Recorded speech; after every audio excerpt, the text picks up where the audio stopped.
Everyone, it's Emil. It's Emil Guillermo.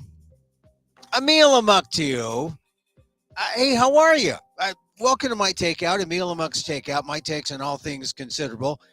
We subtitle this WDAAT. What does an Asian American think? Because you want to know, don't you? I mean, we're sort of left at, and there's a big Asian American story that's happening today that you're probably not going to hear about because all the news air has been sucked out by this SignalGate. Let's call it SignalGate. Some wag has already called it SignalGate. You know it was going to happen.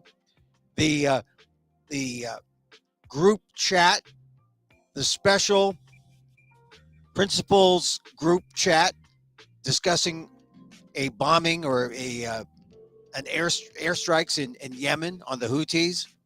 I mean, it's the big story. From yesterday, we talked about it. We talked about it on Emil Amok's Takeout 847 yesterday. I read from Jeffrey Goldberg's The Atlantic article, which is fascinating. If you haven't picked it up already, the Trump administration accidentally texted me on its war plans. This is a journalist's dream. It's dropped into your lap, and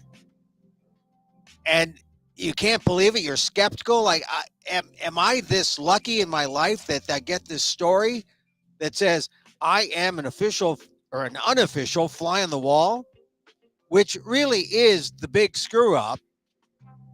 Someone put a journalist in a secret meeting, or how classified, how secret, that's sort of debated right now.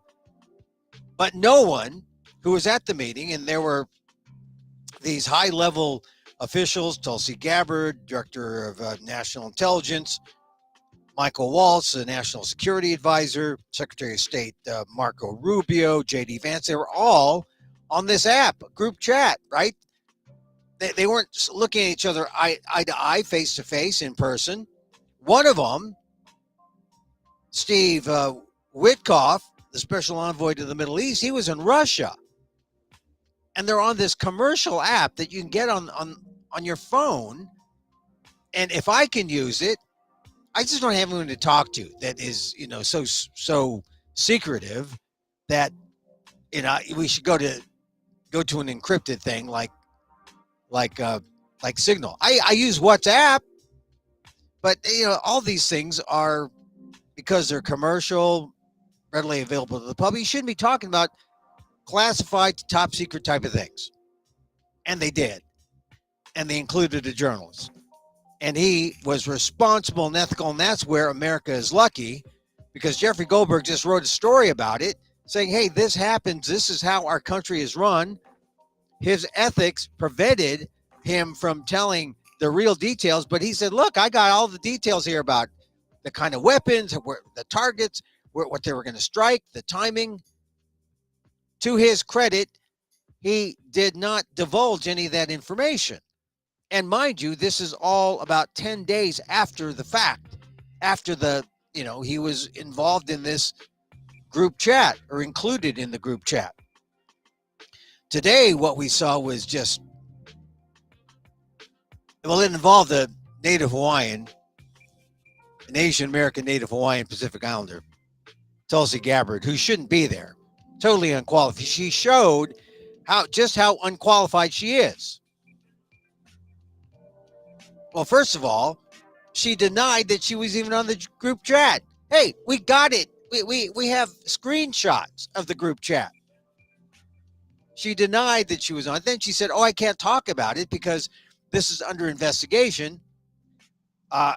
John Ratcliffe, the head of the CIA, has a little more experience. He finally copped to, I was on it.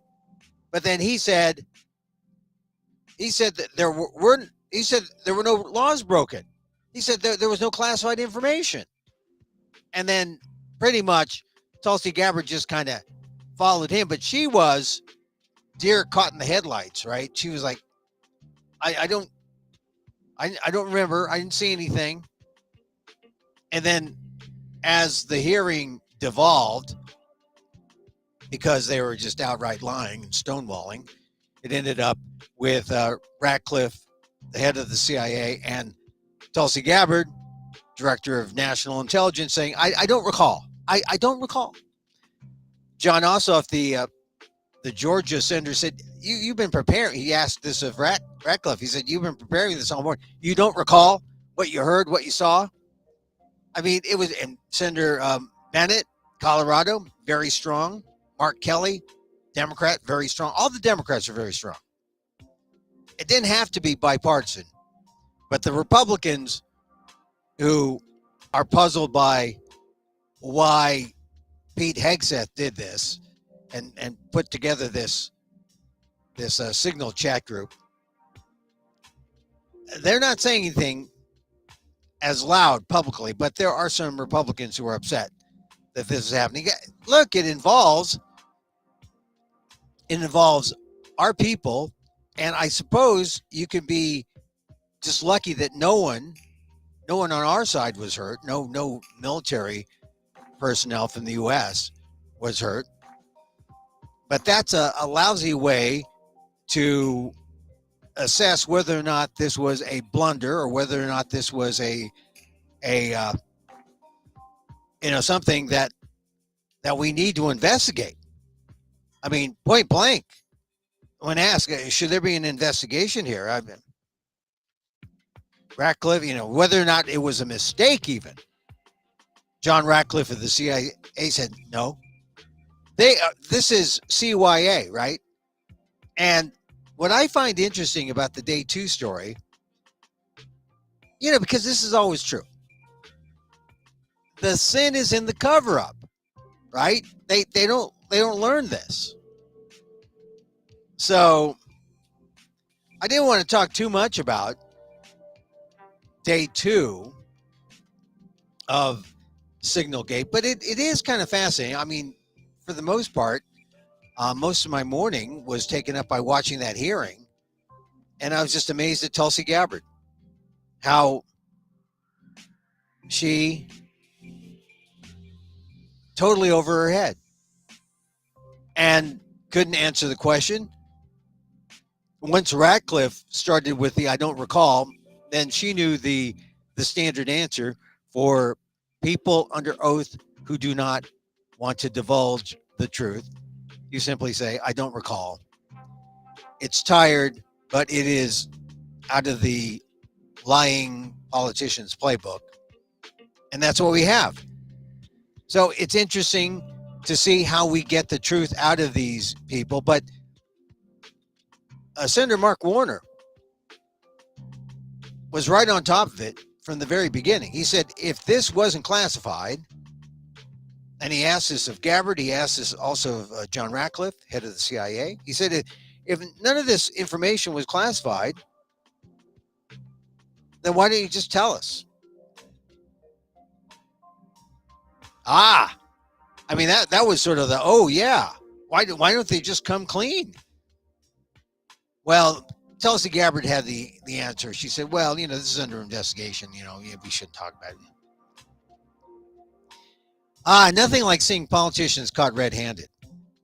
And then, of course, everyone, as I wrote my column that appeared in Inquirer.net, and of course, everyone mentioned the Hillary Clinton emails in 2016 that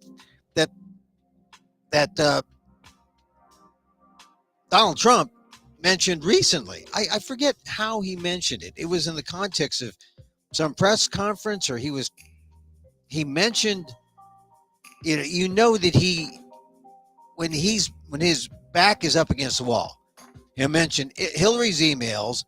He'll mention Russia, right? The conspiracy, as he calls it. And I think is that when I think he conflates the story about the fake story about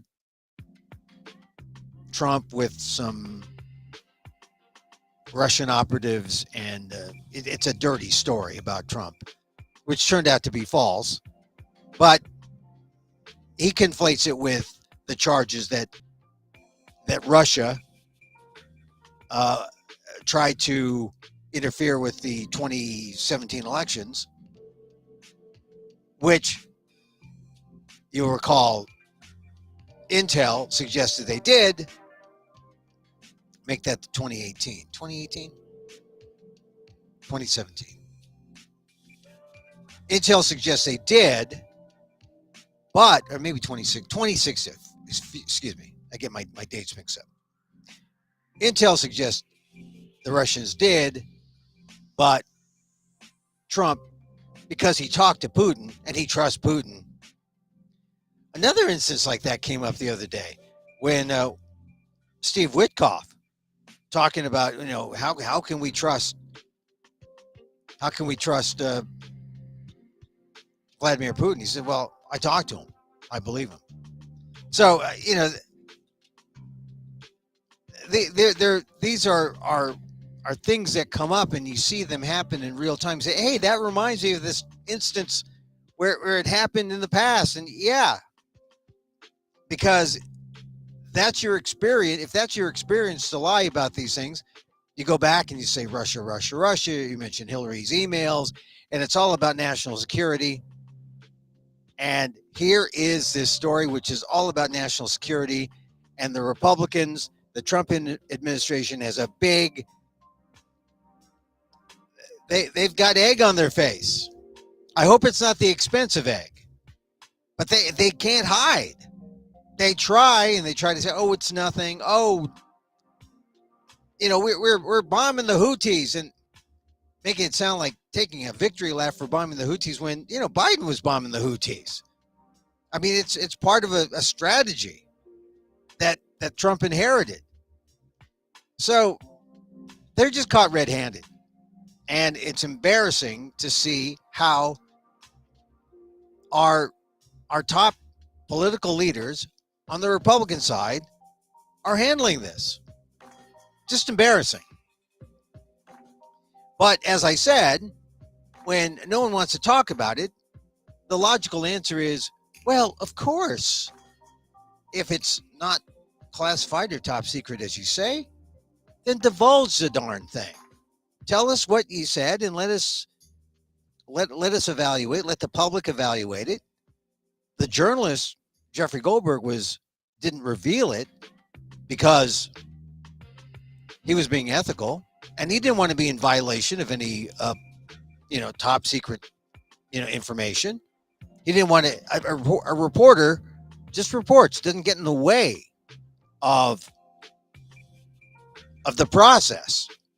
But now Goldberg is telling sources, reporters, other reporters, that there's more to come.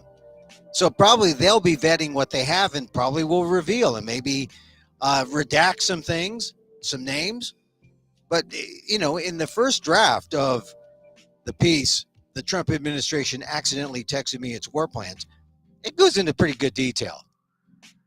I mean, we know that J.D. Vance didn't want to do it and wanted to hold back and said but then he gave in, said he'd pray. Vance was looking out for Trump, saying, Trump should have some right to say no.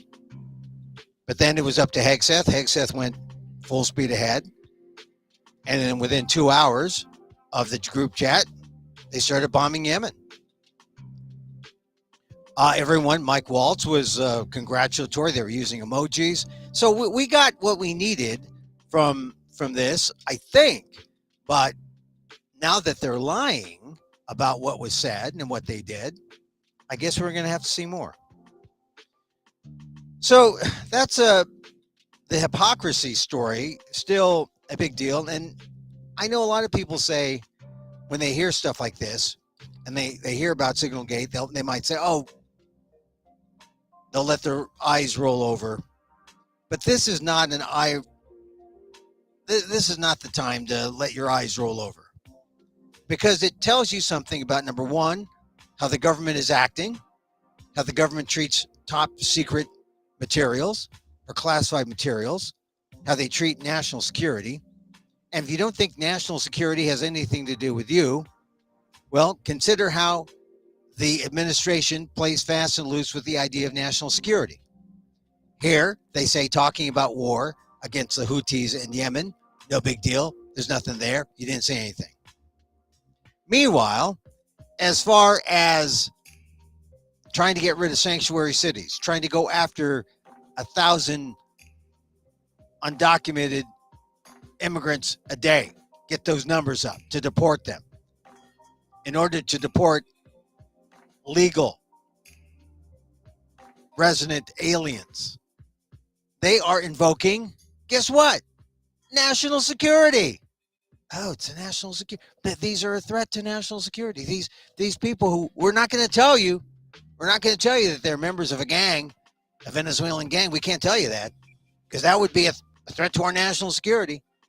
They're willing to hide behind national security when it helps them, or when it helps them evade the truth. But really, they don't care about national security. They care about their policy, and they'll use national security to justify anything they want to do. That way, when you call them king, they can say, well, not really, I'm not a king. But, that is essentially what they're doing when they use national security as an excuse to justify every overreaching policy, every overreaching attempt at policy that they're employing. Now they're saying, hey, sanctuary cities, we're going after that. The big story that you're not hearing about, and it has to do with a Columbia University student, an Asian American. There's a Korean American student, came here at age 7. She's a classic 1.5, meaning she's here. Her parents immigrated. She was a valedictorian in her high school class, made it to Columbia. She was involved in the Gaza protests at Columbia. And she is a permanent resident, a green card holder. They could not find her, but they used the excuse, the feds, ICE used the excuse of a federal investigation on this woman. She's a junior at Columbia, and her name is Yunseo Chung. They were using that whole pretext of a federal investigation to go through Columbia, find her, and then charge her. She has, since she's not in custody, but she has lawyers who've sequestered her and are protecting her. Today, just now, within the last hour, she was in court. Judge orders U.S. to stop attempts to deport Columbia undergraduate. The administration has been seeking to arrest and deport Yunseo Chung, who immigrated from South Korea as a child after she participated in pro-Palestinian demonstrations. This is why national security, if you think, I'm rolling my eyes at national security, doesn't matter. Well, national security often is the blanket excuse to do things that government shouldn't. It's used as the justification for overreach. And it was in the case of Yunseo Chung. Fortunately, she was able to get attorneys who were able to sequester her. She's not in custody, but she has this court battle. And as reported by the New York Times, it indicates a different kind of strategy to get at people they want to deport. I mean, there's already a number of different things that they're doing. They've got those self-deportation commercials that Kristi Noem is doing. I only shoot my dog. I wouldn't want to shoot you, but you could self-deport, and that could save us a lot of time. Kristi Noem. I know she actually said those words, but you get the idea. They want you to self-deport, and then they'll have ICE go out there and get you. But sanctuary city laws are strong because you can't go into schools and jails and things like that unless you're willing to fight out in court, and the feds are. They're going to fight it, and we know the reason why there's sanctuary city laws. President Trump said it again. He said we're going to change those laws. People want them. Well, people want you to deport people properly, and they also want you to deport criminals, not legal residents, green card holders, whose only crime is they disagree with the administration.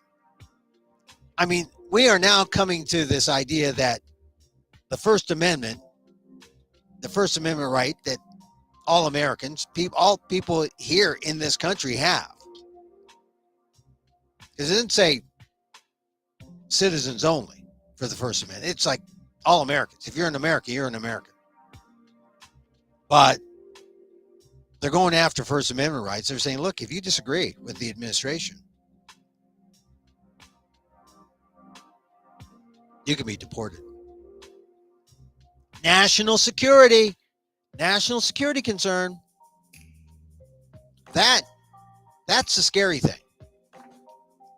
And that's why when you watch the SignalGate Day 2 reaction, and you see what Trump and the people who were involved in that SignalGate thing say, oh, national security, this is not classified. It's not top secret. It's not a big deal. No, yes, this is nothing. And then on the other hand, say, oh, that young junior studying in Columbia, the high school valedictorian who was participating in the pro-Palestinian demonstration in Colombia. Oh, she's a threat to the country. National security. I'm telling you, when they start pulling that national security stuff,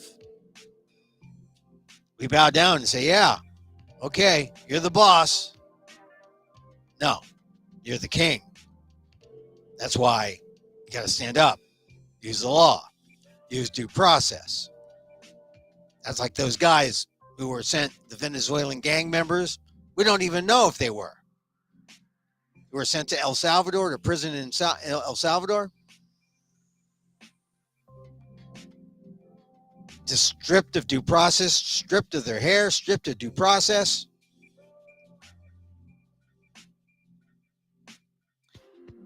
This is America. 2025. Elections have consequences, and these are the consequences of an election that could cost us our country. So, I mean, the story about Yuncio Chung, this was the posted just about an hour ago, New York Times. The lead, a federal judge on Tuesday ordered the Trump administration to halt its efforts to arrest and deport a 21-year-old Columbia University student who participated in pro-Palestinian demonstrations until the court says otherwise.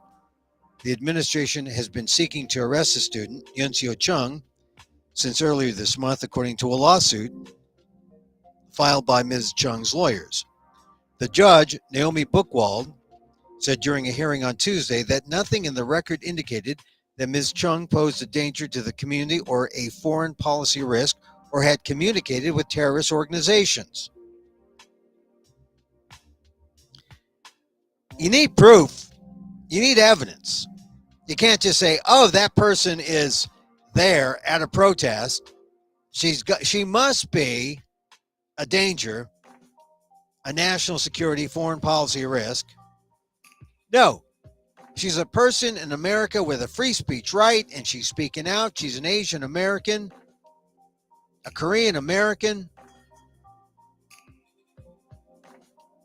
If you think Donald Trump doesn't know what he's doing, if you think the Trump administration doesn't know what it's doing, they know what they're doing.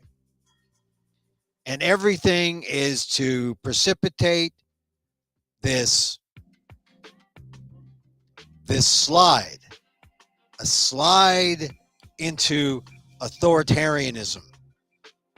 It is. It's like Chutes and Ladders, right? Oh, at a pro-Palestinian demonstration? Ooh, go down this chute.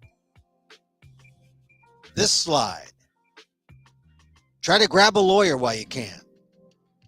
But meanwhile, You'll be up against those pro bono lawyers, those expensive white shoe law firms that chickened out and said, oh, Donald Trump, you're going to sanction us, take away our security clearances? Hey, we'll bend the knee. We'll give you $40 million in pro bono work. We'll go after this woman. I don't know if it's going to be Paul Weiss. That's the law firm that gave in. But this is the problem. Thank goodness there was a university legal service out of City College of New York that's helping out Chung. Back to the story. Ms. Chung is a legal permanent resident. She was not a prominent participant in demonstrations on Columbia's campus. She was arrested along with several other students this month at a Barnard College protest. The Trump administration has cited a rarely used legal statute to justify its mission to detain and deport her. Oh, it's always those rarely used legal statutes, right? Just like, well, the Alien Enemies Act was used 3 times. The War of 1812, World War I, World War II, which involved the incarceration of Japanese Americans. Mistakes were made. I hate that phrase, but that's the phrase of all these times that people screw up. Mistakes were made. Yeah, that was a mistake. You meant to do that. You meant to round up everyone who looked Japanese, regardless of whether they were American or not, citizens or not, legal or not. You just looked at them and said, we got to get them out. In the present day, they use this, they call it a legal statute to justify, to detain and deport Chung, and they're not even giving her due process, right? That's what we learned with the alleged Venezuelan gang members. What about due process? There was no due process. And here, Ms. Chung gets due process, and she gets a federal judge to order the Trump administration to lay off, halt efforts to arrest and deport her. Now, here's the last graph. Ms. Chung, a high school valedictorian who moved to the United States from South Korea when she was 7, has not been detained by federal agents, and her lawyers have declined to comment on her whereabouts. Good for her. Good for her. She is now, you can't trust the guy. This is what happens when you have a government in transition, like the U.S. government under Trump. Do we trust them? Well, they had a chance today. They could have said, oh, we never should have had that signal chat. Bombing the Houthis. Everyone bombs the Houthis. They're linked to Iran. Everyone bombs the Houthis. But, hey,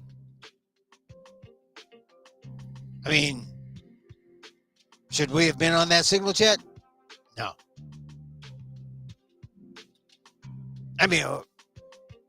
You look at the people who are on there. I can't believe John Ratcliffe, the CIA director, said, I don't remember what was said. Well, maybe you shouldn't have that job. I don't recall. Oh, my memory's so bad. You'd think I were Joe Biden. Well, maybe you should step down then and rent a little cabana down by Rehoboth Beach in Delaware.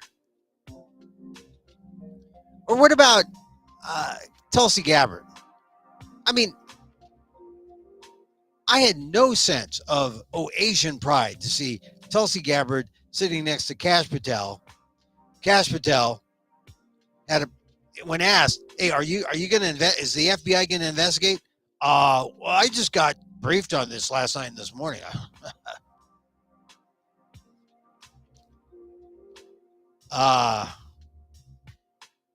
They know how to evade. It was just stunning. This story is not going to go away, and the SignalGate. But every time you hear someone mention, someone in the Trump administration mention national security, just notice how it comes up and how they're really concerned with national security over the most, what seems to be inconsequential thing. Like an innocent high school valedictorian, now a junior at Columbia, who goes to a pro-Palestinian protest, who never communicates to a terrorist group or the main organizers. She is just being an American and letting people know how she feels. First Amendment right. And she's a foreign policy concern. If they go after her, they're going to go after you.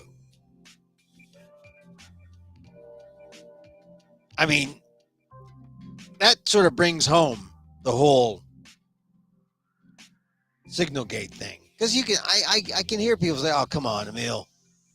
My eyes roll over when I hear about SignalGate. No, but how about this? You're the top level security guys. And guess what? They kind of screwed up here. And they won't admit it. They won't admit it was a mistake. John Ratcliffe is under oath saying, is it a mistake? No, not a mistake.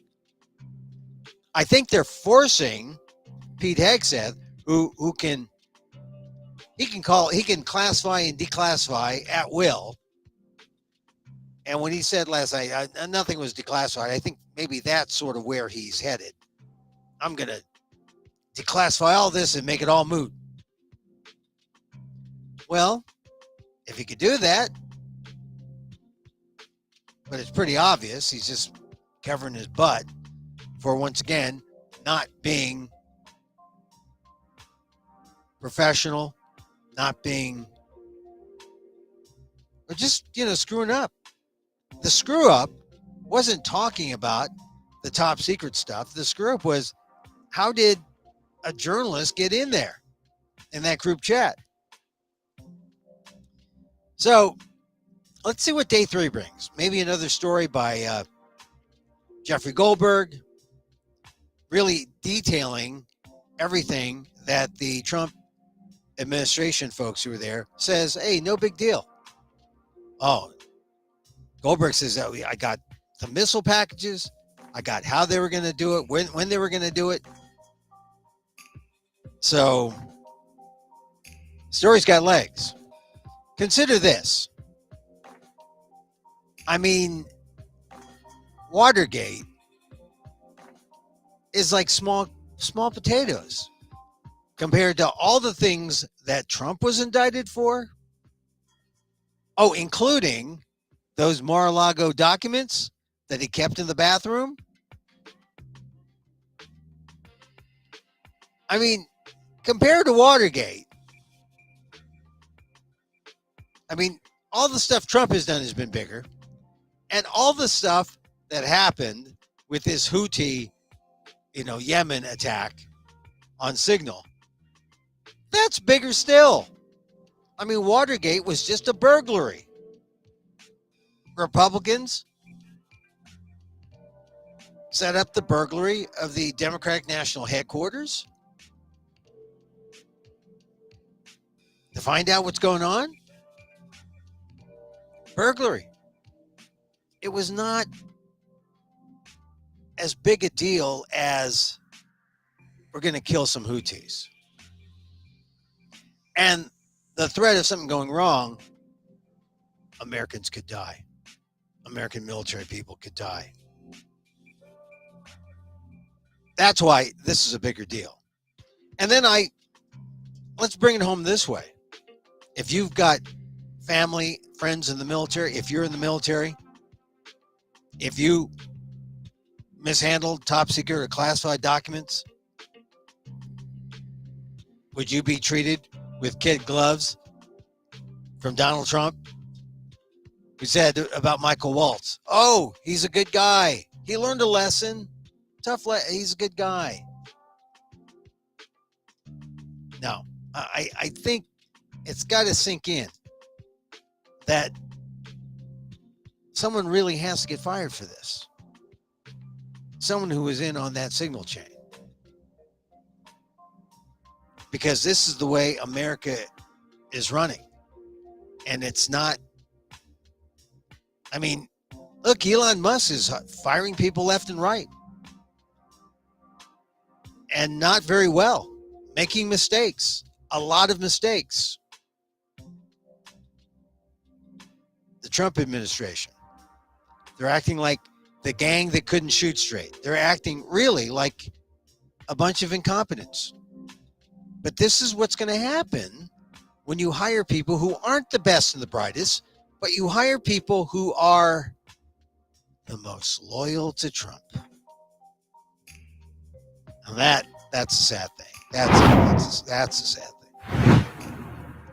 All right, we're going to try to wrap this up early. I just want to say this. Last night, I said, hey, I'm just sitting around. I'm not doing a mic. I'm just, I got to get my vaccination. Because the last time I got one was like maybe 6 months ago, and I needed a booster. I mean, it doesn't matter. Booster, regular shot, it's all the same. But now, I've been getting vaxxed since, 2001? Or 2001, 2002? I kind of miss it. I'm not wearing a mask. I am washing my hands. But there's something about being vaccinated that makes me feel like I'm doing all I can to not get sick, to not get COVID. I mean, I vaccinated against measles long ago. I don't know if it's necessary to get some now if I'm, at this advanced age, but got my COVID shot and it was so good. So good. I mean, she just jabbed me. Didn't feel like anything. I was fine. But I woke up this morning and oh my God, my arm felt like it. But that's just the next day. So you take some Advil, you're good. But if you haven't vaxxed up, got your booster, I don't know how effective it's going to be, but they say it's pretty effective if you're over a certain age and you don't want to have COVID, and I don't. Vax. Continue to vax. And hey, I'm not wearing my mask, so people can't tell, oh, you're one of those guys. But I'm just saying, if the vaccine, for the most part, it was free. And 5 years it's been since the start of the pandemic. I just thank my lucky stars that I was not burdened physically by it, and then so I'm going to do all I can to keep it that way. I'm sorry that I only have one friend. Vaccine didn't come soon enough, but it got him. Other people I know died during COVID, but hard to say if it was COVID that got him. But my one friend, it was COVID. And I think about him all the time. And I think, every time I think, I don't have to get it. I think I got up and said, hey, I got to get it. All right, we're going to end it here because we want to do shorter shows. We tend to go long. Check out Jeffrey Goldberg's story. The Trump administration accidentally texted me its war plans in the Atlantic. And then also that story on Yoon Seo Chung, the South Korean immigrant who came here, legal green card holder. She won a hearing today when a judge ordered the U.S. to stop attempts to deport her. And they were using a different strategy. Sound like they were using the idea that she's under federal investigation, which maybe she was, or I. But for what? What charges? It's pretext to be able to get her and to punish her for protesting in Colombia, pro-Palestinian protest. And this is the thing you got to fight, because you know if they go after Yun Seo Chung, they will go after you for your opinion, whatever it is you say or think that might be in disagreement with the administration. That's where this is headed. All right, back again tomorrow. We close with a little loving kindness because, it's all about love. And so, as I wish for me, I wish for you. May you be safe. May you be happy. May you be healthy. And may you live with ease. Emil Guillermo here. Till next time. Maha.